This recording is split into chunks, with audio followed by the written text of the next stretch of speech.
everyone, this is summer and with summer something new came. بسم الله الرحمن الرحيم. رمضان كريم علينا وعليكم وعلى جميع المسلمين والمسلمات في جميع أنحاء العالم، خاصة في أمريكا عشان أنا في أمريكا طبعا. كيف الواحد يصوم في أمريكا في ظل المغريات والناس فاطرة ومزز في كل مكان وميوزك ومدري إيش ناس كثير قالوا لي رمضان ما ينفع نصومه في أمريكا، في مغريات كثير، في مدري إيش. والله النية مكانها القلب، كل واحد عاد نيته. طبعا إذا كنت جديد في أمريكا ممكن تركز على الأشياء المثيرة أو الأشياء اللي ما هي طبيعية، يعني مثلا البنات، يعني مثلا البنات لابسين قصير مدري إيش، أشياء زي كذا. عامة إذا أنت يعني قاعد أكثر من فترة يعني 4 شهور 6 شهور حتتعود على الشيء. الشيء الثاني يعني أوكي هي نظرات ناس ما لابسة كويس أو أي شيء، ممكن جد أسامك الجرح إذا أنت ركزت في الأشياء دي، بس عموما أنت حتاخذ أجر زيادة لأنك أنت مسافر عشان تدرس وتاخذ علم، فمسافر في العلم له أجر جدا كبير، وما بالك بالوصايا يكون جدا أجر مرة كبير. فإن شاء الله ربنا يكتب لنا الأجر جميعا ويوفق جميع المبتعثين والمبتعثات اللي عايشين هنا في أمريكا. بالتوفيق، دعواتكم دعوة. بما إنه رمضان جاء، ناس كثير ممكن عزابية أو ما شاء الله معهم عوائلهم وعايشين ومرتاحين، حبيت أسوي لكم تور بسيط في المدينة اللي أنا فيها، اسمها أناهايم في كاليفورنيا، هي جنب LA، يعني تقريبا نص ساعة. نروح نشوف بعض المطاعم والمحلات العربية المشهورة.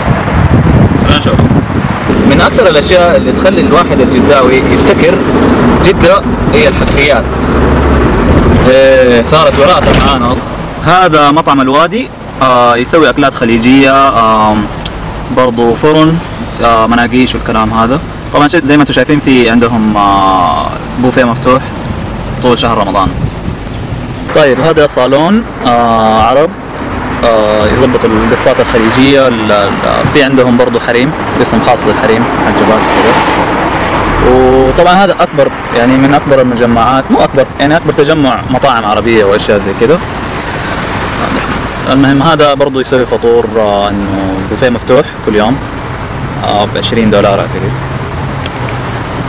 نشوف المحل الثاني. عندنا هنا فرن الحارة، هذا مظبوط برضو، يسوي مناقيش والأشياء دي. عندنا برضو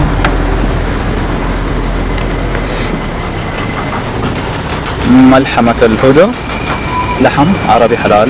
هذا محل تصليح جوالات زي شارع فلسطين تقريبا. وهنا هذا ريل ستيت اللي هو العقار، وهذا حجوزات سياحة وسفر والأشياء هذه. برضو محل أزياء إسلامية، عندهم فساتين، أشياء حق حريم. في هنا مطعم برضو، فرن السنابل، هذا برضو عندهم أشياء جيدة، كله طبعا حلال. في هنا بيروتي، هذا يسوي عصيرات وشغل قليل كذا.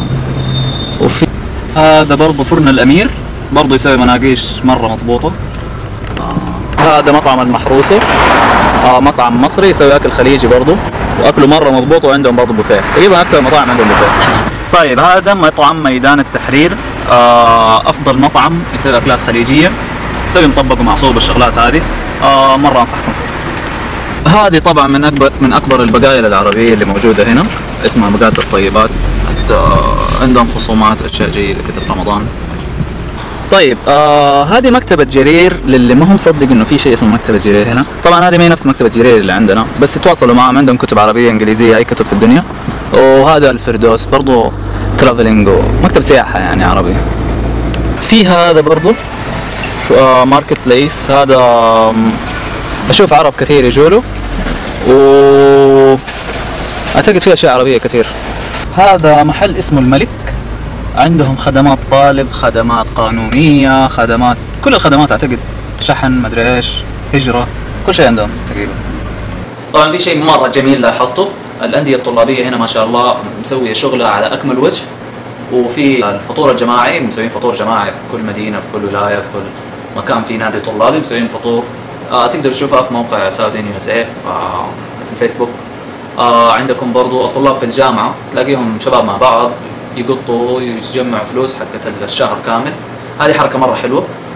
تجمع نسوي قطة وفي الشهر كامل يشتروا ويسووا الأكل في البيت، وكل واحد يسوي له حاجة معينة في السفرة الرمضانية، فطور وسحور.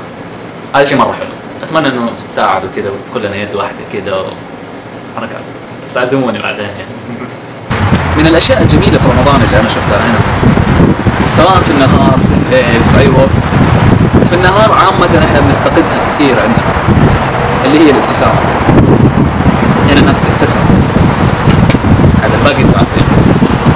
نهاية حبيت أكون خفيف ظل عليكم وأديتكم شوية معلومات مفيدة، واللي عنده معلومات مفيدة أو مطاعم أنا ما ذكرتها ومحلات معينة يا ريت يكتب لي هي في الكومنت أو يرسل لي هي على الإيميل. أدرسز حقت المطاعم والأسامي حقها مكتوبة في الديسكربشن تحت. لا تنسوا تسووا شير وسبسكرايب ولايك والأشياء هذه كلها، وشكرا جزيلا على المتابعة. شوفوا.